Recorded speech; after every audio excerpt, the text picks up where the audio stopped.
Hi, everybody. See if I can work the mic stand first.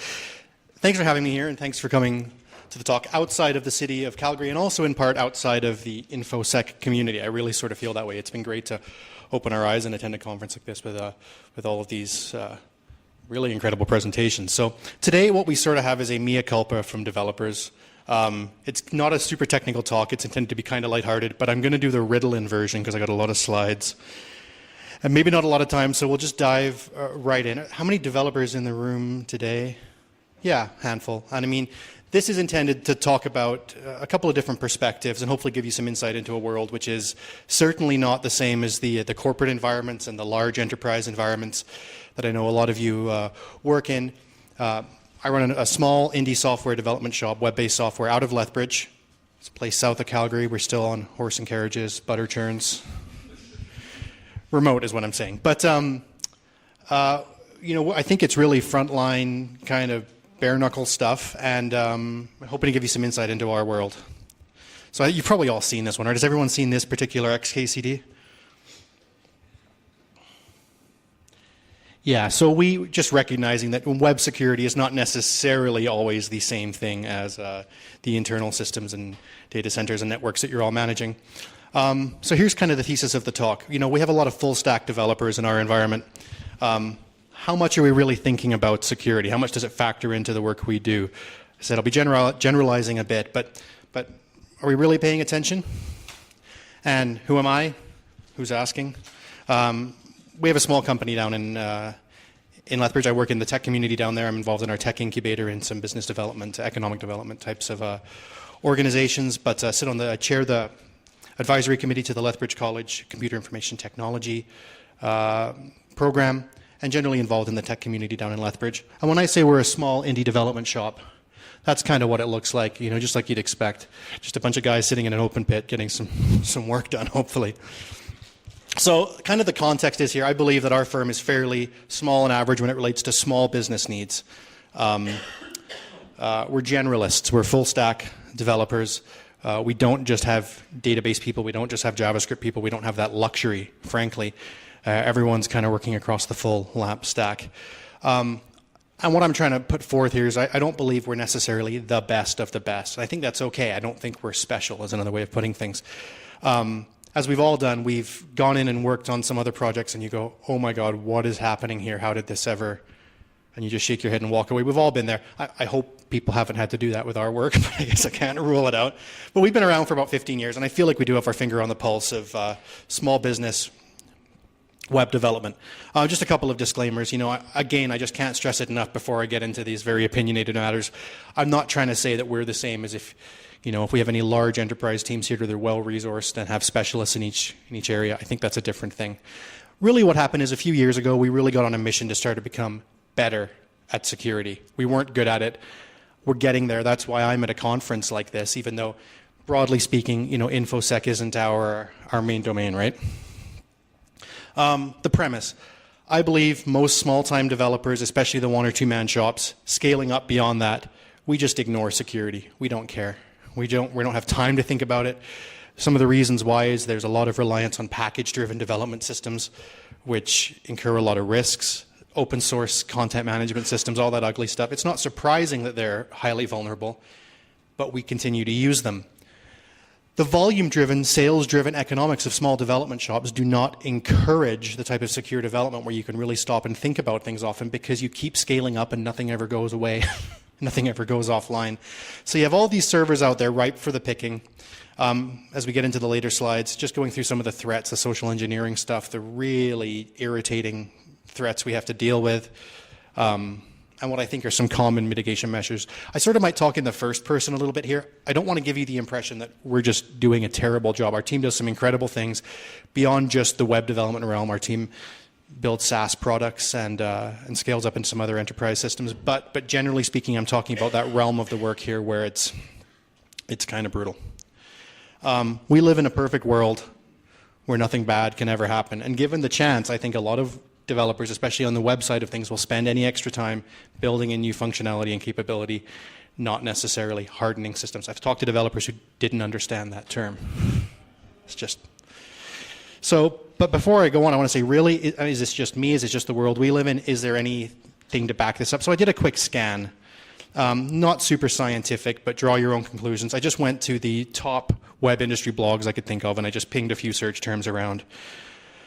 A list apart is sort of the reference point for the web development industry, spanning industries, typography, CSS, making pretty things, designing things. Also database development, JavaScript. Smashing Magazine is the reference magazine. And then Web Designer Depot is just a really big blog with lots of articles. I got fairly consistent results when I just looked at how many articles on a given topic. The traffic light system there is really just for visual organization. I'm not implying good, better, best, but you can see thousands of articles in each place on design, code, HTML, responsive design, which is all the rage now, typography and fonts, and really, really meager results on terms that would indicate any attention to security. You know, the word firewall coming up single-digit times over, 15 years of a standard industry development blog. Meanwhile, we're obsessed with fonts. Go figure. And accessibility is another big one. That's a topic that you might draw some parallels with. Does everyone know what accessibility is? It's making systems usable by those who have disabilities or limited abilities, visual barriers, and so on. That seeps into you. You can't get away from articles and topics and discussion on this, but there is not the same level of awareness, I believe, around security and where they are. The literature is really, really basic. I mean, that smashing magazine of those topics that talked about injection, one of them is literally defining what that means. Not a lot of help in securing your systems, frankly. I also just checked out Reddit. I looked at the top subreddits on particular topics. You can draw your own conclusions, but of the people that have taken the time to strictly follow PHP as a programming language or web design, you're talking orders of magnitude greater than the web security subreddits. So, this is not scientific, but I think it supports this hunch I have that we're not really paying all that much attention. So I want to take you back to about 10 years ago. Eyes completely closed, not a clue what we're doing. First time I really got hacked and thought, oh, this stuff matters. So it was 2006. I was operating on a shared server with a hosting company called HostGator. I had started building some PHP-based websites using a tool called cPanel. Does anyone know what that is? Yeah, a few nods, yeah. You don't have root access on a machine like that, and you're sharing a machine with potentially hundreds of other people just like you. You're all on that same server together. Everyone can have, there's no particular project quantity limit. You're limited by how many gigs of space you can use. At that time, I was supporting about 20 to 30 small business websites. Eye doctors, a dumpster company, you know what I mean? Small 5, 10 people businesses, one-man shops.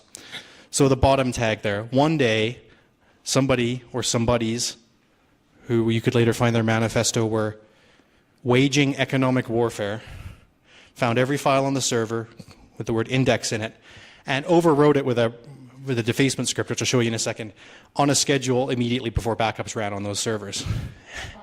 And it hit hundreds of servers. I remember the usual call handling time for that HostGator company was 35 seconds prior to, and about 12 hours. I just think everybody called in sick that day after they knew what had happened. That's what it looked like.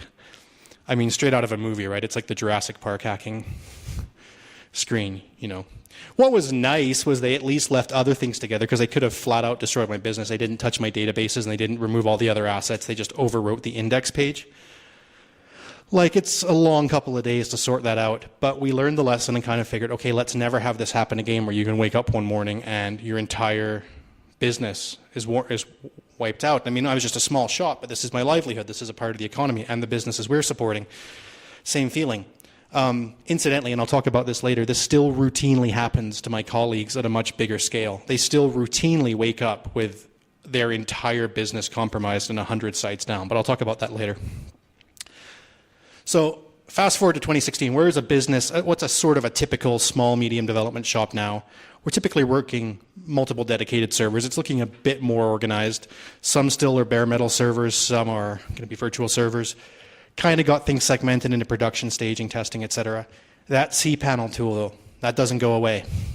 Local development typically on the desktop, throw it up to the staging server, which is also running cPanel, get it onto the production server, not a moment to lose.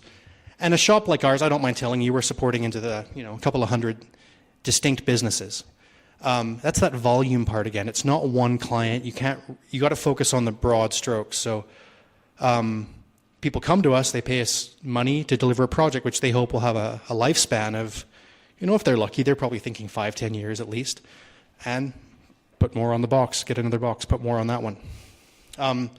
In addition, I think it's fairly common small development shops like ours will take on, when something nice comes along and an opportunity to flex our skills, we'll develop form-based, data-based applications, human resources things, enterprise, manufacturing things, fleet management, scheduling tools, and those are kind of a different story, but I just wanted to throw in the mix that's there, and that's where we have the opportunity to focus a little more on security. But what does a typical day look like? Like yesterday, I woke up to a botnet, and they're so brazen, like they all have an actual homepage claiming to be doing reasonable things, but the log files told a different story. I still don't exactly know why some people feel so motivated to be such pains in the asses on small scale. What is to be gained by defacing or trying to take down, a small town eye doctor's website? It's not a personally identifiable information, right?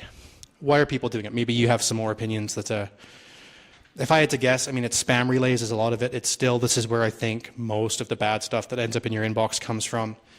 Some people have got this fascination with this small-time, nickel and dime SEO affiliate stuff where if I could just convince 20 million people to click a link, I'll make $1.50. I have no idea what this economies of scale with that are. Maybe just get access to the server, and in the case of our script kiddies that are out there attacking things sometimes, just for fun, right? What are some of the common things we see? Well, here's a new one actually that's affecting us more and more. People trying to build backlinks on our server. This is an actual screenshot I took the other day. It's fairly visual. I don't know if everything comes with a nice sales page like that. Backlinks are a black hat SEO technique where people will try to gain access to your server and build pages and pages and pages of links which redirect back to their own website. And there are products which will help you do this. This is one that I found. I don't know if this particular product is one that we've encountered out there in the wild, but it's kind of representative. I had a funny conversation with another developer friend of mine a couple of weeks ago, which is why I included this in the presentation. He was telling me, he runs a small side blog, and he basically makes about $50 a day, I think, off click revenue here. I don't know if anyone here would turn down $50 under their pillow when you wake up in the morning, right? So it's not a huge business, but it's good for him. Except for the one day that completely died, trailed off to zero, not making any money anymore. What happened? Well, where this used to be a technique people would use to benefit their own businesses, it's since become accepted and ranked accordingly by the search engines as kind of a black hat technique. So now people are using it to frame each other and generate backlinks for your competitors' sites so that they then become penalized by search engines, driving them out of existence, which required Google to build a disavow tool. So now what you have to do is scan around for anybody who is putting backlinks to your website on other people's servers, essentially framing you up for bad SEO, claim those, and then swear no knowledge of them. And it's this shell game that's ongoing, but we see a lot of activity to try to penetrate these servers and websites just to do this type of small-time stuff. And frankly, it takes a lot of time to manage.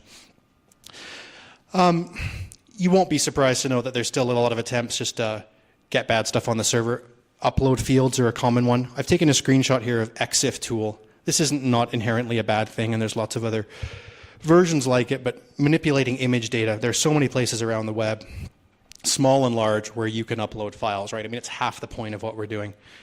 And putting a little bit of bad script into an image, changing the headers or the MIME type so it's now a PHP script, base64 encoding that or compressing that down so it's essentially one line of code, one little payload. Get that up on the server. What happens when you know the URL to that image now?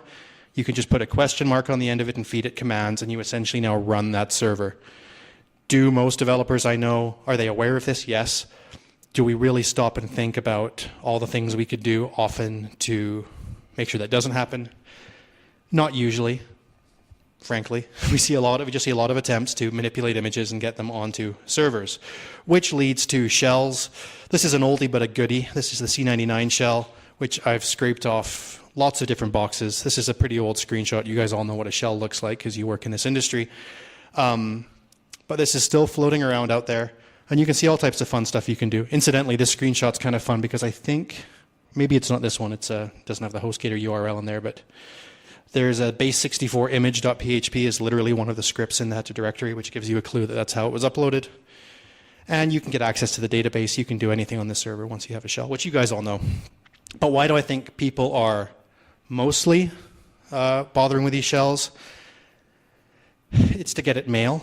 And the other vector that is a real pain is we have a hard time controlling what our users do in terms of password resets and mail management. Now, some of this is just getting spam bots uploaded. There's a little note for me to tell an anecdote down here. My favorite one, and thank God this happened before mail monitoring and Barracuda type devices and RBLs were as ubiquitous as they are now. Sometime in the late 2000s, we found out our server had been compromised to send out 1.8 million emails in a 24-hour period. I'll tell you how that happened. We were running for an organization that had about 20 employees, which gives you a clue they're a big enough organization that they probably should know better. The secretary thought it would be easier to take the first name of everybody, which was the email, Bob at whatever, Joe at whatever. They thought, well, wouldn't it be easier if that was just all of our passwords too? And then they took their info at and admin at and all these other catch-all addresses. They thought, well, we're not going to monitor these. That's a lot of hard work. We'll just put a permanent autoresponder on there which gives out the company directory. Thank you for contacting info at such and such. Please direct your inquiry to the appropriate person or department. And the problem is we know that that's wrong. We knew it was wrong. We would never have advised that. But when you're monitoring, when you're working with enough of these different companies, they don't have in-house IT people often. We become sort of the de facto IT people. It's all they can afford. It's all they have resources for. And they make dumb mistakes like that. And prevention isn't really an option, besides the stern talking to. Anyway, in this case, you can just imagine what type of mess that left behind. But it did happen before services like this were all over the place. Has anyone seen Backscatterer and UCE Protect? Do you guys know what these are? This is a service out of Germany which monitors mail servers like mine, like my colleagues, like our competitors, for bounce back email, which is, you can imagine, if you're sending a lot of spam out and it's misaddressed or whatever, if it's just a dictionary attack, you're going to get a lot of backscatter. They have again, I talked about how brazen it is. They have a nice public page set up which tells you if you get delisted or if you get listed on their website, you're blocked. And a lot of really legitimate services, such as your Barracuda, your mail devices, and a lot of the sysadmins, maybe some of you in the room, subscribe to these services, whether they're legitimate or otherwise, and will ban mail from our server going out if we are on a list like this. So what does that lead to? Oh, before I get past that, look at the number of listings on this in the last 7 days. It's more than 500,000 IP addresses. And look at their delisting note in broken English. So if you want, you can just write it out for 7 days, which no one has the option to do. Or you can pay $110 per IP address for paid removal. And incidentally, I mean, we never paid them, but incidentally, they would relist you instantly if you... So do these cause headaches? Yes. Are they, they're just this next step in the chain that follows in sequence from insecure uploads to shells being installed to tons of mail being sent out to now you're not just affecting this one business on this shared server, but potentially hundreds. Here's another fun one, spam rats. Their policy is to block entire C-class ranges. So we actually ended up on this list once because somebody else, probably, who knows where they weren't on our box, they maybe weren't even in our data center, in that C-class was sending out mail spam. It just costs so much money to deal with. It takes so much human effort and time. And I think there's an economic impact to this. It's an awful lot of work. Other types of vectors we see when people are injecting things. The funny thing is it's not usually all that damaging or gross. It's just this link where it says div style, that actually renders out as display none. So we'll see sites that will be injected with nothing but hundreds of links to buy Viagra. And what does that do? It means that within about a week you get crawled by search bots, and when you search for that site, all you see is 300 subheadings for buy Viagra online, which has to be cleaned up, which causes embarrassment, causes reputational issues. These are the sort of plights of small business websites out there. And could this be prevented or at least mitigated by developers who spend a bit more time thinking about security? Yes. Here's just one last one just for fun. It's has anyone seen these before? Everyone who's bought a domain name has seen these. They just took out a share in whichever company makes the brown envelopes that our government uses and formatted a little tax voucher. For those of you who don't know what this is, when you register a domain name, you're usually included in who is information. People don't or haven't historically been so good about putting privacy on their domain registrations. About a month before it expires, this company, who are not a legitimate company, send you out a voucher saying you need to renew your domain name. So-and-so at the nonprofit or the small business who receives this email goes, oh good, we better pay that, send it off to the AP department. They fill it out. Now their domain's been hijacked and they paid hundreds of dollars for the privilege. And why is this such a pain in the ass? It's because we got to fix it. And so the poor person who's running this small nonprofit calls me really upset because they've had this happen to them. They don't know it's the 20th time we've had to deal with this, but they also don't know it'll take 2 days to sort out, and they may have experienced downtime in the interim. So these social types of attacks are still out there. Maybe this isn't so much a security a technical measure we could take, but it bears mentioning, I think. So my next big topic, control panels and CMS systems. I saw a lot of nodding when I mentioned cPanel earlier. Plesk is sort of the other one. What these are is these are sysadmin in a box tools. Usually the standard web server is CentOS in our industry. Usually running a LAMP stack with PHP, MySQL as a database, Apache, Linux. And there's other stacks emerging now. There's a lot of JavaScript-based things, Node.js, etc. But this is the typical one. I wasn't able to find public statistics except for Plesk. They claim to manage more than 10 million websites over 300,000 servers, which incidentally gives you an idea of the ratio of boxes to sites. cPanel doesn't make it public, but I think everyone regards them as the market leaders. So I'll get into that in a minute. But basically, it's a nice console where you can do all the sysadmin stuff. Here's what Plesk looks like, but we don't use that. Look at the, this makes me laugh. This is cPanel's homepage. I'm not trying to promote them. I mean, I use them. They're great, but this is clearly marketed as a web designer, right? Not a sysadmin. It's an Apple box with an iPad and a sketchbook sitting there and a latte. It's not an Alienware. It's not a ThinkPad. It's not 3 bottles of Gatorade or Monster Energy or whatever else. This is marketed at people who know how to design things and hope as a necessary evil they can get a server online so they can put their beautiful creations up there. So cPanel. This slide is also from their website. It incidentally happens to be true. We do save money on labor. We do minimize system administrator workload because we don't have a system administrator to have a workload. And small businesses and website owners, yes, this is who this is for. And these are some of their usage statistics. Again, the language is a boutique web shop, a freelance techie. This is who the tool is for. But despite that, it's incredibly powerful. This is what the user interface looks like. The left menu has many, many more options. You can see the size of the scroll bar there. Their security center, incidentally, includes lots of fine tweaks and scripts and things you can jump in and play with. And it also includes lots of frilly stuff that's not really all that important within the scope of what a sysadmin does. So there's the XIM configuration manager. It's a nice way to do things. It beats editing a text file. It gives you a text file at the end of the day, and it shows you all the things to focus on, gives you little question marks for how to adjust those. Despite the existence of this, my anecdotal experience is that like a small percentage of people who even bother to put these servers together know that this is there, know that they can do it, or consider it simple enough to use. For the most part, the mail server, which is included on every one of these servers, runs out of the box and is never touched. I'm pleased to say that everyone in our company is at least good enough at using this.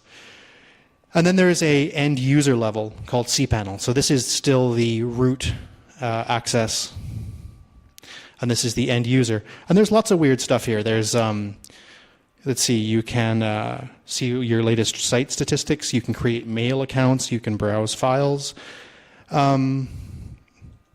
You can destroy your DNS record if you want to. I don't know why that's mixed in there at the end user level. But you can also just like press a button and install WordPress, which of course is bound to not have any vulnerabilities or issues, right? One click, and we're giving end users access to this. So is it helpful? Super helpful. Is it secure? Hope so. And is there a really obvious alternative? Well, the fact of the matter is, as driven by the economics, I think there really isn't a super obvious alternative unless you can hire / find a sysadmin.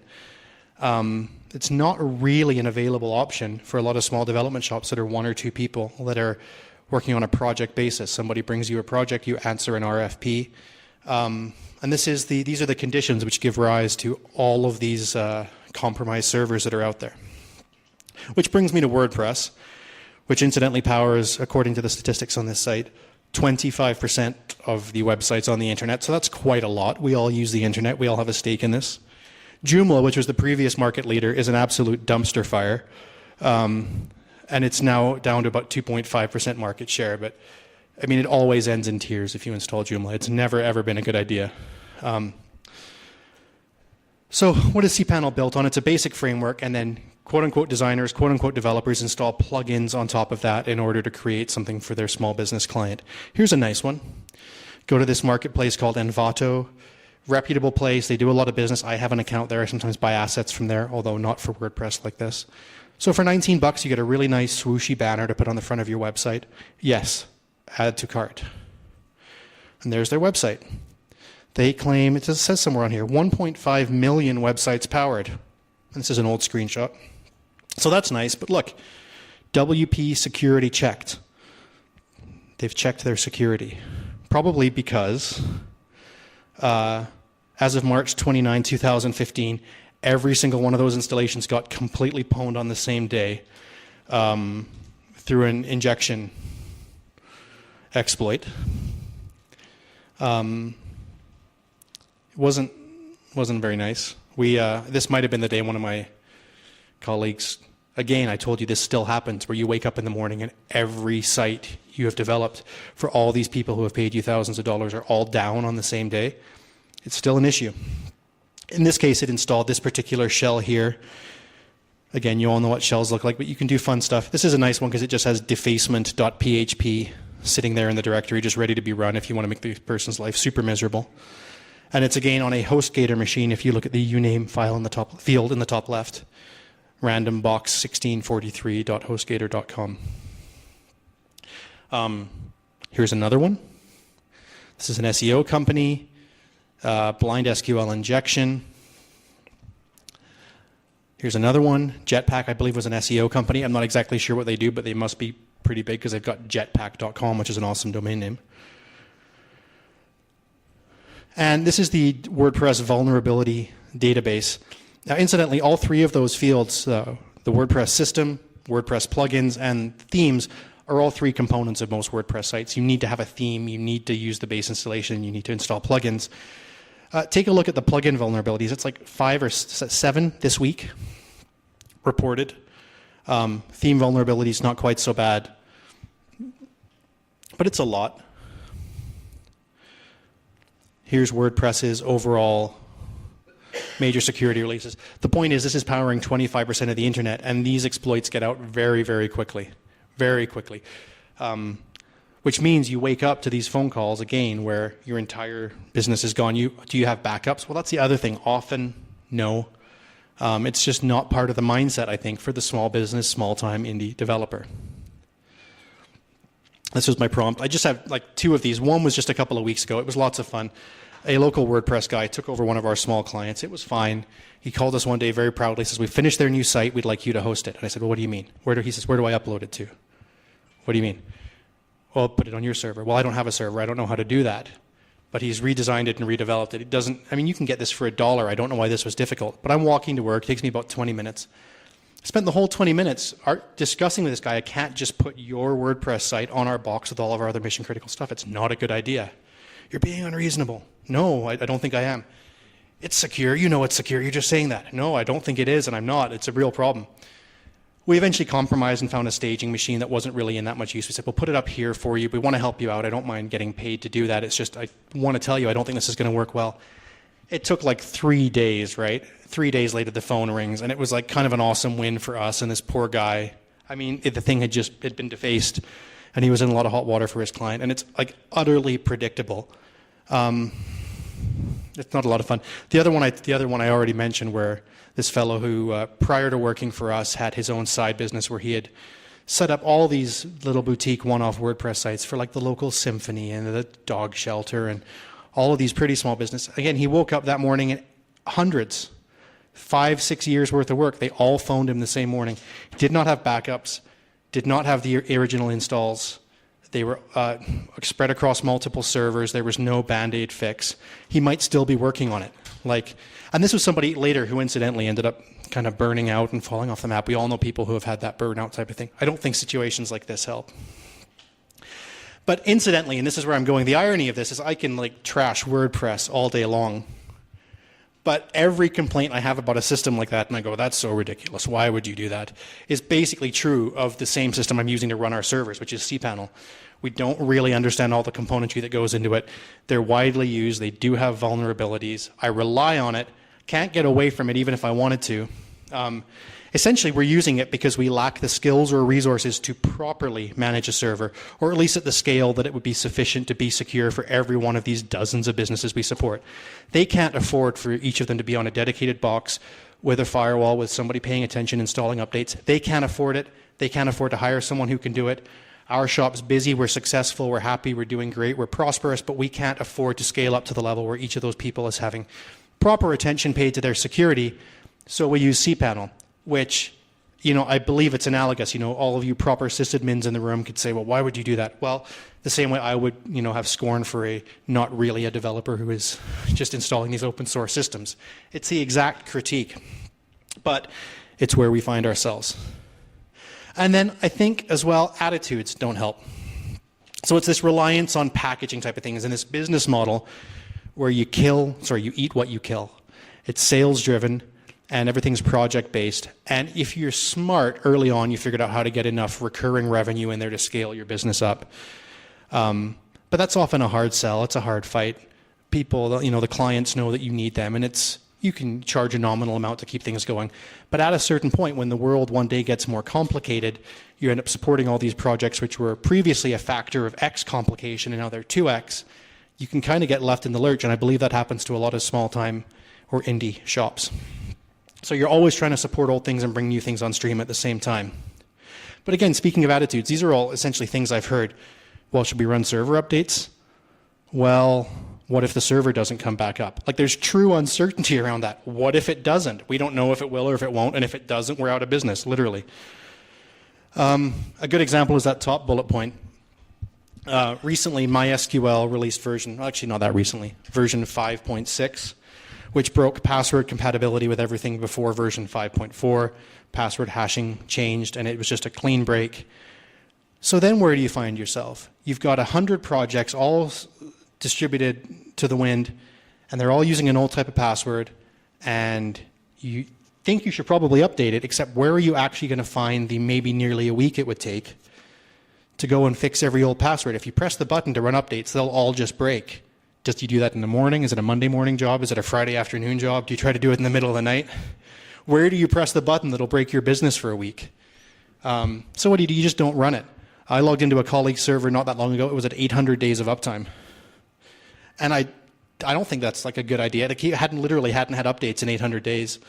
Yeah, it's kind of terrifying. So if the work isn't centralized and if it's distributed on this project-by-project basis, you find yourself in a situation where we're not even talking about code at this point, incidentally. Writing secure code is a whole other topic, and I tried not to delve too much into it here. But, just the conditions of the business are such that it's very unlikely you're doing the best you can to be on top of updates. Mail is another one. So this cPanel tool was developed in '96. It's a fantastic product, and it met the need at the time, but it came with an integrated mail server, and it just, I guess, seemed to be totally apparent at that point. If you have a website, you want to run mail on top of it. So I think nearly any business that you might encounter, from your plumber to your whatever, who's a smaller shop, are probably running their mail through their website. They're certainly not, they don't have a mail server sitting in their office that's just doing that. Maybe a couple do. But then on top of that, a lot of those companies that have their own mail servers are just collecting via POP from their web host anyway. So you have this enormous number of web hosts who are also handling mail for their clients. And if it was a good idea at the time, it's certainly not anymore, for all the reasons that were previously discussed, such as the fact that users are always going to have the ability to set stupid passwords. One guy, again, who got us on a blacklist a little while ago, swore up and down to me he had a good password, but he came in, he couldn't get his thing working. I watched him type in tree, T-R-E-E, was their mail password. He thought that was fine, and it took our entire server, put it on an RBL for a couple of days. So mail being so tightly integrated in here, the truth is, even if you know how to run it, which I think a lot of developers don't, and even if you care, which I think a lot of developers don't, it's just there. And I think it's what puts a target on your back for all of these attacks. And firewalls. I don't know of a single small developer shop who actually runs a dedicated hardware firewall or even a virtual firewall, for the reason that in those scenarios it's likely to be as expensive as the server itself, and when the client has to pay for it, it's going to cost them a lot more money, and they probably don't understand why it'll be a benefit. I'm not saying there's no servers running web servers running firewalls. I'm saying it's not a standard practice, is my understanding. It's just not. You can get, open source CSF is a common one, and install that and hope for the best and hope the rules hold up. But I've had that conversation. Well, we should firewall this. Well, that's going to cost another $300 a month. Does it do anything? Well, yeah, it does stuff. Like what? At the end of the day, they decide it doesn't do anything. So I guess the premise is that a quarter of the internet is running on these cPanel type boxes, running things like WordPress with tons of open ports, with no firewalls, with insecure scripts, managed by people who have sort of forgotten about them since, which doesn't even get to writing code. So even among the most skilled developers I know, where they can leverage a good API, they would be delighted to, because it saves time. It seems to offer a degree of quality. One that we love lately is a transactional email service called Postmark.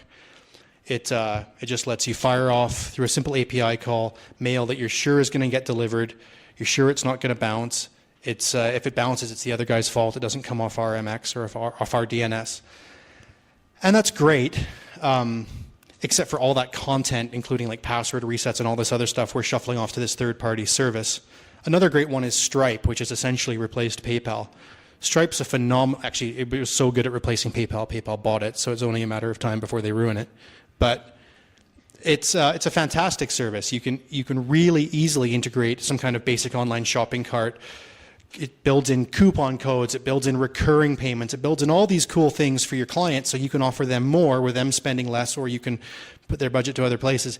Except now all that data is stored on those services. You get a token back that identifies their, you get a success token basically to track the client records, and they're all on these third-party services, which doesn't seem to me to be that fundamentally different a practice than installing all of these plugins as a first party in the first place.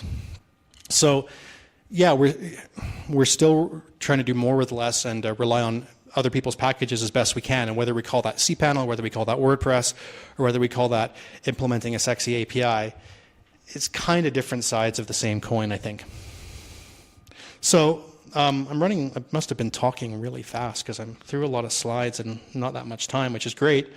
My basic conclusions and premise are, whether you're skilled up or skilled down, or whether you're making fun of the little guy who's just installing WordPress things, or whether you think you've got a pretty great team of developers, these same patterns kind of apply.